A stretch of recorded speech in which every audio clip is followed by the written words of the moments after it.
గ్రామంలో వెలిశాల గ్రామంలో అక్క మాటలు మనం విన్నాం. అసలు ఏ విధంగా జరిగింది ఈ గూడ ఎంకను అనే విషయాలను అక్క మాటలో వింటాం. పగారు పేరుతోటి ఈ ఎన్కౌంటర్లన్నీ కూడా కేంద్ర ప్రభుత్వం హత్యలుగానే మేము భావిస్తున్నాము. కేంద్ర ప్రభుత్వం సమాధుల మీద పాలన చేయాలని అనుకుంటున్నది.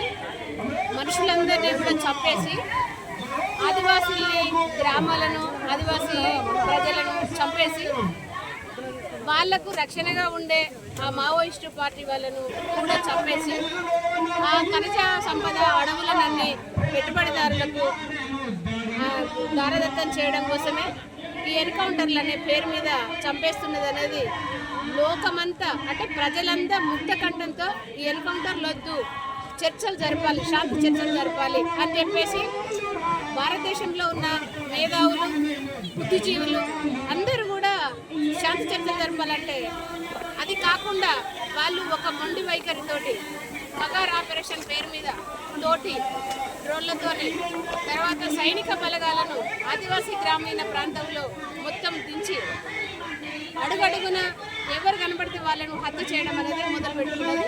ఇది ముక్త కంఠంతో ప్రజలందరూ ప్రజాస్వామిక వాళ్ళకు ఖండించాల్సిందిగా మేము కోరుతున్నాము. ఇట్లా ఎంతమందిని చంపుతున్నారు. వాళ్ళు చర్చలు కావాలంటున్నారు.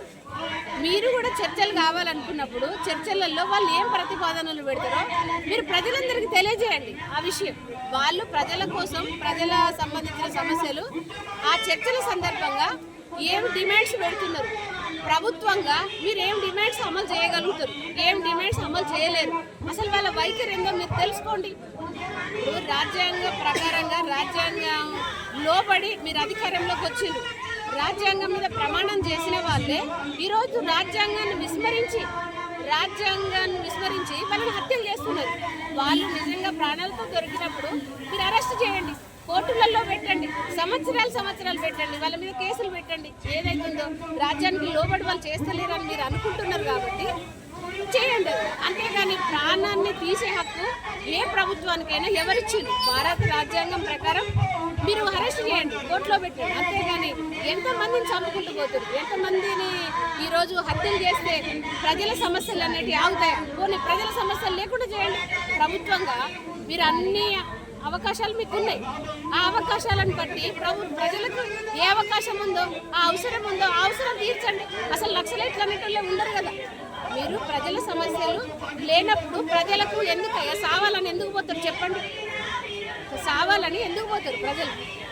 ఏదో సంవత్సరాలు తిండి దొరకక ప్రయాణం నడకతోటి ఈ రోజు ఉన్న పరిస్థితుల్లో అన్ని అవకాశాలు వదిలిపెట్టుకొని అడవులలో పోయి ఆదివాసీ ప్రజలను కలిసి వాళ్ళు పెట్టింది తిని, వాళ్ళు పోచింది తాగి ఆ జీవితాన్ని ఎందుకు ఎంచుకుంటారు? ఈ సుఖాలు అవకాశాలను వదిలేసి చదువుకొని ఎందుకు వదిలేస్తారు? ప్రజలకు అవసరాలు సరిగ్గా ప్రభుత్వం తీర్చలేదు కాబట్టి పోతున్నారు వాళ్ళు. మీరు పోకుండా ఉండాలంటే సమస్యలు పరిష్కారం చేయండి.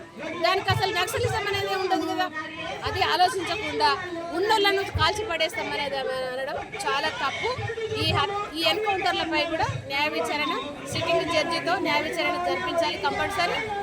ప్రభుత్వం అనేది ఇప్పటికైనా కేంద్ర ప్రభుత్వం దిగొచ్చి వాళ్ళతో చర్చలు జరపాల్సిన అవసరం ఉంది.